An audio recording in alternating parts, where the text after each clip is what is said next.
De tema, la información a nivel internacional es muy importante, ayer lo anticipábamos, Estados Unidos se preparaba para unas elecciones legislativas, elecciones de medio tiempo. ¿Qué significan estas elecciones? ¿Cómo queda parado? ¿Cómo es el escenario para el presidente de los Estados Unidos, Donald Trump? La verdad es que primero hay que tratar de entender qué fue lo que ayer se votó, así que para eso tenemos a quien sabe absolutamente de todo.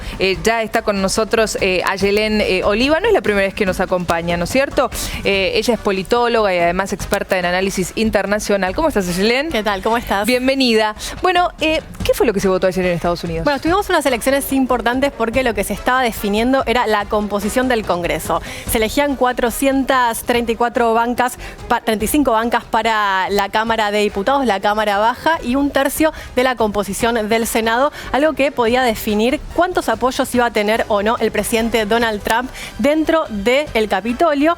Una elección que se vio como algo importante porque cada 2 años tenemos estas elecciones de medio término que en definitiva se leen como un apoyo o no a la gestión del actual presidente, de hecho, caso Donald Trump. Dijo Trump, esto no me cabe duda que es un referéndum para mí, digamos, que se me pone a prueba, ¿no es cierto? Creo que eso funciona en todos los sistemas presidencialistas, incluso en Argentina también cuando tenemos elecciones legislativas se vive en esta forma, ¿no? De si efectivamente se le da un apoyo al presidente o por el contrario tenemos una situación de rechazo, de crítica a su gestión.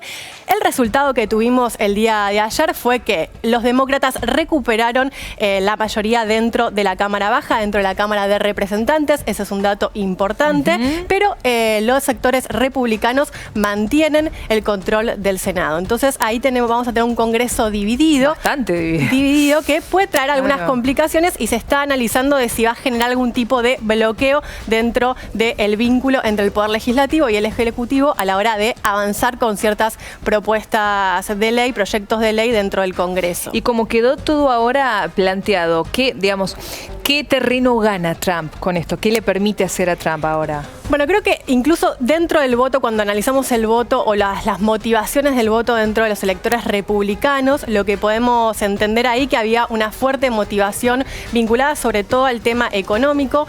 Ahí hay un punto a favor de la gestión de Trump. Digo, tenemos, por ejemplo, que la tasa de desempleo se redujo y es una de las más bajas desde el año 1969, está en un 3.7%. Obama se fue con un 5% aproximadamente. Tenemos un crecimiento del Producto Bruto Interno de 4 puntos, tenemos una inflación controlada y podríamos decir que fue un voto más orientado con el bolsillo y por la estabilidad económica, la recuperación económica que está garantizando Donald Trump, potenciado también con este discurso del odio, del miedo al inmigrante y todo lo que ya sabemos. Ahora, 2 cosas. Primero que, a ver, si yo voto a un presidente que me baja la inseguridad, que el Producto Bruto Interno está de 10, que la economía creció, que no tengo inflación, muy bien para Trump, ¿no es cierto? Bien para Trump en ese punto. En ese punto. Ahora, eso también, ese pacto es como lo que hablamos el otro día con Bolsonaro, ¿no? Son también personajes que vienen con otro montón de políticas, sobre todo en materia de política migratoria, políticas sociales, como por ejemplo, y ahí tenemos el punto de incidencia mayor con los electores demócratas, que es el sistema de salud público, ¿no? Lo que estaba en juego también en esta elección es el famoso Obamacare, que fue una iniciativa, por supuesto, del expresidente Obama y que los republicanos querían terminar con eso. Si contaban con la mayoría dentro del Congreso, podían terminar con una política muy importante en materia de salud para los estadounidenses y entonces, bueno, me parece que una de las motivaciones principales del voto demócrata estuvo centrada en esto, entre otros factores como por ejemplo, hay un dato relevante y particular de estas elecciones que son la representación de las minorías, de las llamadas minorías, ¿no? Porque tenemos por ejemplo un importante avance de las mujeres dentro del Congreso. Las mujeres no son minoría, pero se consideran como eso a la hora de analizar como actores sociales y me parece que ahí está bueno también identificar que entraron 33 nuevas congresistas a la Cámara Baja. Muy bien. 31 de ellas son del Partido Demócrata y 2 del Partido Republicano. Casi llegan al centenar de mujeres que van a ocupar las bancas dentro del Capitolio. Ahora vamos a seguir hablando de esas minorías y de esos puntos clave, pero digo, ¿cómo entenderlo entonces? Porque quizá para nosotros no fue una gran elección, pero Trump dijo, fue una gran elección. Él sí habló de gran elección, habló de un éxito tremendo, una gran victoria, digo, siempre con adjetivos muy grandilocuentes. ¿Por qué su forma? Sí, siempre. Pero me parece también que acá lo que tenemos, una de las cuestiones también que se venía conversando según los últimos sondeos, era la posibilidad o no de la llamada ola azul. ¿Qué es la ola azul? En Estados Unidos reconocemos a los partidos, de hecho, si vemos el mapa electoral de cómo quedaron compuestas los distintos distritos electorales, vamos a ver que hay una fuerte presencia roja. Los rojos representan los republicanos, los azules representan los demócratas. Vamos a ver que hay mayoría del color rojo, es decir, del color del partido que gobierna actualmente, el partido de Donald Trump, pero importante es detectar dónde está ese color azul, que en general son en aquellos distritos de mayor peso electoral. Como el tema, por ejemplo, de California, o lo vemos en Florida, en Nueva York. Hay distintos puntos que concentran un porcentaje importante del electorado y que terminan de definir el tablero electoral. Otro dato importante de estas elecciones era el nivel de participación. Bueno, ahí tenemos, no sé si podemos poner la cantidad de gente. Hay una imagen que es muy llamativa, Yelén. Fila gigante de gente que se acerca para votar, digamos. Eso no es muy común, sobre todo en Estados Unidos. No sé si en una elección presidencial, pero seguramente no en una legislativa. Ahí lo estamos viendo en pantalla. La cantidad de gente, a mí me asombró, ¿eh? Fue realmente muy, muy llamativo. Ayer lo hablábamos también con un colega tuyo y me decía...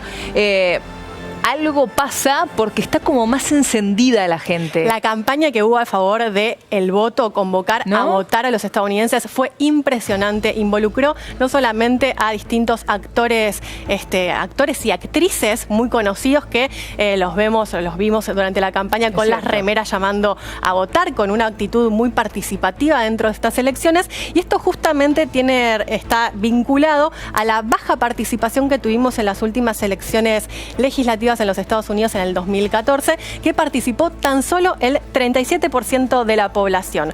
Ahora se calcula que el porcentaje de participación llegó al 47%. Es muchísimo, porque pasó poco tiempo. Es muchísimo. No tenemos todavía los resultados definitivos, eso lo vamos a tener en unos días, pero realmente es importante este cambio dentro del electorado. Por supuesto, aquellos sectores que convocaban a votar no lo hacían por un partido político, pero sabíamos que venía más que nada impulsado por el sector del Partido Demócrata. Antes me quedé con esto que dijiste que me parece muy importante. Sabemos, no es novedad, que Donald Trump tiene algún tema con las minorías, ¿no es cierto? O con personas, no sé, que quizá no son de su agrado. Y hay un personaje que está haciendo mucho ruido, digo personaje no de una manera despectiva, sino por todo lo que eso conlleva, de un gobernador que se ha declarado abiertamente homosexual. Sí, Jared Polis, que ganó el estado de Colorado, es el primer candidato que llega diciendo que es abiertamente gay. Esto ya había pasado en el año 2001, un gobernador ya en funciones se proclamó, se anunció públicamente como gay, pero igual no lo había hecho. Locura. Sí, que tengamos que hablar de esto igualmente. No, también. Que él tenga que decir públicamente su elección sexual, ¿no es cierto? Sí, no, y que tampoco que eso no le juegue en contra a la hora de hacer una campaña a gobernador, presidencial o lo que fuera, ¿no? Pasan cosas que ocurren aún hoy. Pero es un dato interesante porque vemos cómo jugaron estratégicamente en la campaña el Partido Demócrata muy diferente al Partido Republicano. Justamente el Partido Republicano apelando a las sectores de clase media blanca tradicional, más vinculado con esto de el poder adquisitivo, del trabajo, de un montón de seguridades económicas, y por el lado del Partido Demócrata apuntando a las minorías, a los derechos más que nada sectoriales, de mujeres, de los negros. A los negros sobre todo, ¿no? A la gente de color. Sí, también tuvimos, distintas sorpresas en esta elección, como el caso de Alexandria Ocasio-Cortez. Contanos ese caso, que lo hablábamos incluso fuera de cámara y que me parece que viene haciendo una carrera excelente. Muy reciente. Muy reciente, pero es muy importante. Hasta hace un año era camarera en Nueva York, ahora está haciendo una carrera política impresionante, donde la primera noticia la tuvimos cuando logró disputar a los dirigentes políticos más tradicionales dentro del Partido Demócrata. Ahí la estamos viendo. Ella es hija de latinos, o sea que realmente... Creo que su papá o su mamá es estadounidense, pero al revés.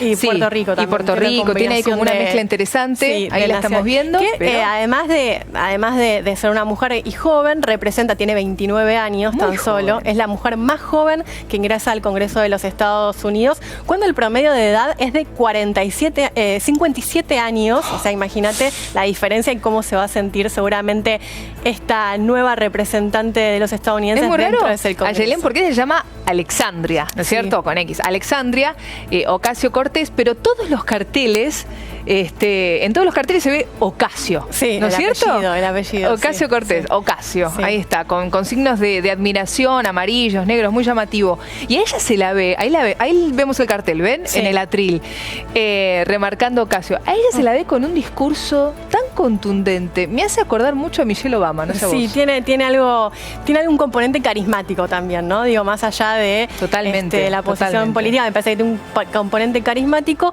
y también con una clara voluntad política de evitar las deportaciones de los latinos en Nueva York. Recordemos que en su momento, cuando gana Donald Trump y empieza a aplicar toda esta política más restrictiva con los migrantes, empiezan a surgir las llamadas ciudades santuarios, que lo que venía a ser es las ciudades que permiten o que irían en contra de la legislación nacional de deportación y todo esto, como cuidando, protegiendo a los migrantes. Que en Nueva York, una ciudad tan cosmopolita como eso, tengamos una candidata como esta, bueno, realmente es esperanzador para aquellos migrantes que viven ahí. Más ahora con esta nueva intención que aparentemente vos nos decías el otro día tiene Donald Trump de quitarles la ciudadanía a los hijos de inmigrantes, exacto, los inmigrantes que llegan a Estados Unidos, tienen hijos en Estados Unidos, bueno, esos chicos, Donald Trump no quiere que sean ciudadanos estadounidenses. Sí, por eso digo, me parece que la composición de este Congreso marca ese tipo de debates. Bueno, hacia dónde va a ir, o por lo menos marca un freno, un contrapeso dentro o para el Poder Ejecutivo, que venía con una avanzada muy fuerte en materia de reducción de derechos y de políticas mucho más restrictivas, donde lo que estamos viendo ahora es, bueno, se van a debatir otras cuestiones, como por ejemplo lo que decíamos recién del sistema de salud, como el tema también de los Dreamers, y también habilita algunas cuestiones como la posibilidad o no de un proceso de impeachment, de juicio político a Donald Trump, que hasta el momento era imposible, ahora no está tan lejana esa posibilidad, o incluso la definición de jueces para la Corte Suprema, un tema muy caliente en los Estados Unidos, que ahí juega un rol importantísimo también el Congreso. Vamos a hablar del candidato número 1 de Florida, un hombre negro. Recién veíamos ahí el discurso potente y, como nos decía Ayelen, con mucho carisma de Alexandria Ocasio-Cortez, incluso el afiche en su atril en español, bueno, con todo lo que esto significa, ¿no es cierto? Nada es casual, pero digo, ¿qué pasa con este hombre? Sí, no llegó a superar al republicano Ron DeSantis, pero me parece que hizo una buena campaña electoral, era el primer candidato afrodescendiente que podía gobernar dentro del estado de Florida, un estado con mucha presencia, por supuesto, de latinos, y que podía marcar un rumbo. Aunque no ganó, ya lo ven como una figura disruptiva. ¿Pero perdió por mucho? Perdió por pocos votos. Pocos votos. Lo interesante también ahí es que plantea incluso una posición más a la izquierda del propio partido demócrata, ¿no? Porque también hay tensiones dentro de todos los partidos, tanto el republicano como el demócrata, y me parece que va a marcar también una tendencia ahí distinta. Igualmente, obviamente nos están llegando los resultados, porque algunos distritos cerraron a las 12 de la noche. Todavía no tenemos la definición. De hecho, cuando hablamos del total de representantes, ese número va cambiando porque todavía tenemos algunos que no están definidos. Pero como decía, esto va a terminar de cerrarse en los próximos días, pero nos acercamos a esas cifras. Ahora, Ayelen, con estos resultados, al menos con los que se manejan hasta ahora, porque entiendo lo que vos nos decís, falta todavía, pero digo, se estaría con estos resultados, insisto, falta todavía. ¿Se podría comenzar a hacer un bosquejo de un posible candidato demócrata o es demasiado? Bueno, siempre cuando hablamos de las elecciones de medio término, las elecciones legislativas en los Estados Unidos, luego de tener ese resultado, empieza la campaña presidencial para el 2020. Por eso lo importante de estos resultados. Lo que se estaba debatiendo ayer era si Donald Trump podía ser o no de vuelta candidato para el 2020. Estamos viendo que hay una posibilidad. Existe, que sí, es concreta. Que sí, porque no perdió el Senado, no es una mala elección, no hubo una ola azul como mencionábamos recién. ¿Y él quiere ser reelecto? Y él seguramente vaya por la reelección. Ahora, falta para eso mucho tiempo, todavía hay que esperar un poco, pero lo cierto es que tiene altas chances también de disputar una nueva presidencia dentro de 2 años. Bueno, estamos